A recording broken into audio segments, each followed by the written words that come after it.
Hi and welcome back to my channel. My name is Alicia if you are new here, and today I want to share with you how I keep my 3 small children quiet since my husband works from home now and we also have a baby that naps. It can be a little difficult and daunting because children are little and they need to run and play and explore and all those sorts of things, and babies need to nap and dad needs to work. So over the last few months I've developed a few ways that has been helpful to keep the house quiet. The first tip that I have is that I like to keep everyone on a routine. Even on the weekends, we still pretty much do the same things. There might be a few things that we do differently, but in general, we have the same wake up time, the same eating time, the same get ready, lunch, meals, those sorts of things are always the same time every day. And I think that predictability really helps my little ones, my 3 and 5-year-old at least, to stay calm because they're not anxious about what's gonna happen. They know the general idea of what's gonna happen every day. It also helps meet the needs of everyone, so things like hunger or exhaustion aren't an issue because no one's hangry and no one is tired. Tip number 2, I like to play background music on the radio. I just will go on our tablet or on our TV to the website of our favorite radio station, which is usually K-Love. It's a positive, encouraging Christian radio station. We really like it, and I'll just play that in the background. It just helps to drown out a lot of the noise that might otherwise interrupt the peace, if you will. I also play a loud sound machine with rain music that I got from Amazon. I play that in our girls' room at night and also when the baby's napping, and it's really loud and it helps drown out my girls if they're playing, and it also drowns out neighbors or if the neighbors next to their room, because our houses are pretty close together. And also sometimes doors will be loud when they're opening. Maybe we'll forget to close the door quietly, and it usually helps to drown out that noise. This is our simple little sound machine that we got off of Amazon. It actually plays a couple different types of music, well, noise. I think it plays regular white noise, but we just listen to it for the rain.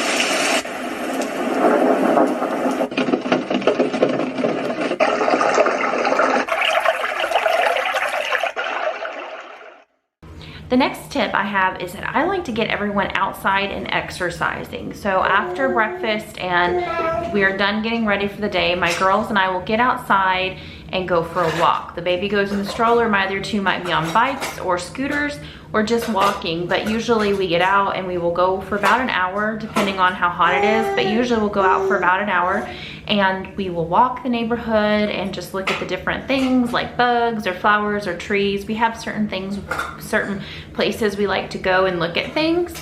And that is really interesting to them. I think it burns up so much of their energy. It burns up a lot of their curiosity and their interest, so they're not doing it at home trying to get into things. What is this? What is that? They have exhausted those needs in nature and being outside in the fresh air and the sunshine, all those things that our doctor tells us to do. They've exhausted all that energy outside, so then when they come home, they're nice and calm and they're ready to just do some kind of quiet activity.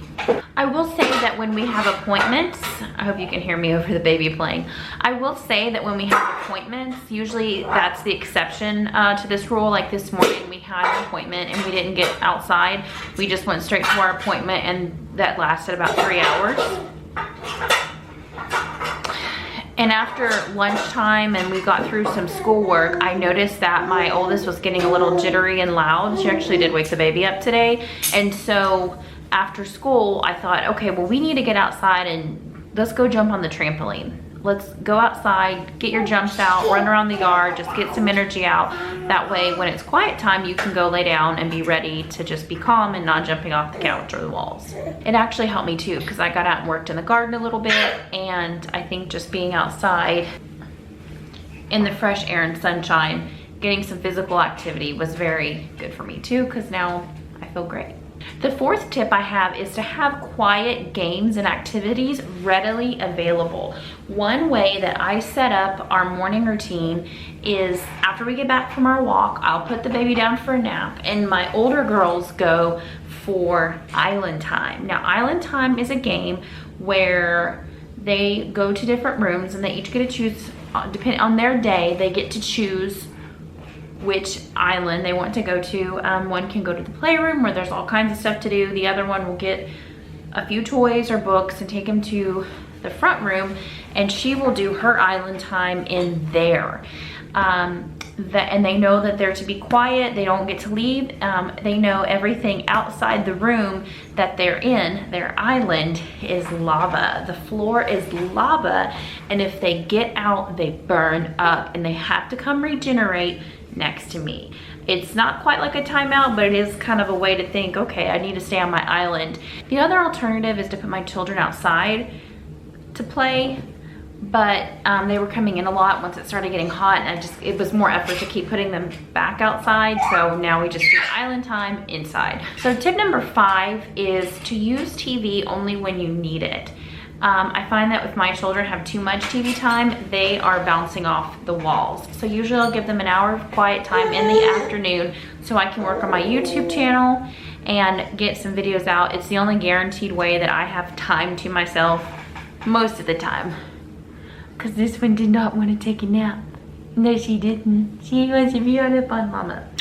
But in general, it's one of the few ways that I know I'm gonna have some quiet time to myself to be able to do the things that I need to do. Number 7, I taught my kids from the time they could reach up and turn the handle of a door. I taught them how to close a door quietly, because there's nothing more frustrating than getting a baby down and then bam, someone slams the door. Nothing more, well, there's a lot of things very frustrating, but that is one of them. That is a very frustrating thing. And so what I do is I teach my little ones, as soon as they can open a door, to turn the handle, open it quietly, and then turn the handle to close it back. That way, there's no slamming doors. And they're usually pretty good about that, unless it's just waking up and then you hear that's usually when they're just waking up.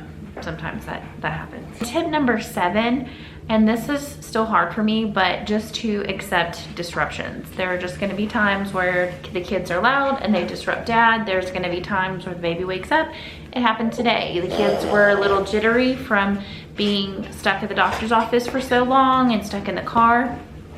And so one of my children was very loud and she woke the baby up, and I can't get her to go back to sleep. No, I can't. I can't get her to go back to sleep. So hopefully she will take an early bedtime tonight. That is my hope. We'll see what happens, but we're hoping. When you have a lot of people living in such close quarters, particularly with little ones and napping and dad working from home, it can be really hard and frustrating, but I just think that the best thing to do is to practice grace and understand that things happen, and sometimes you have to go to plan B, C, D, or E. So that's what we do, and that's how we do it. And I hope this video was helpful to you. If you have any tips about how you to keep your home quiet for those who need it, leave a comment down below. Leave a comment down below and tell us, okay?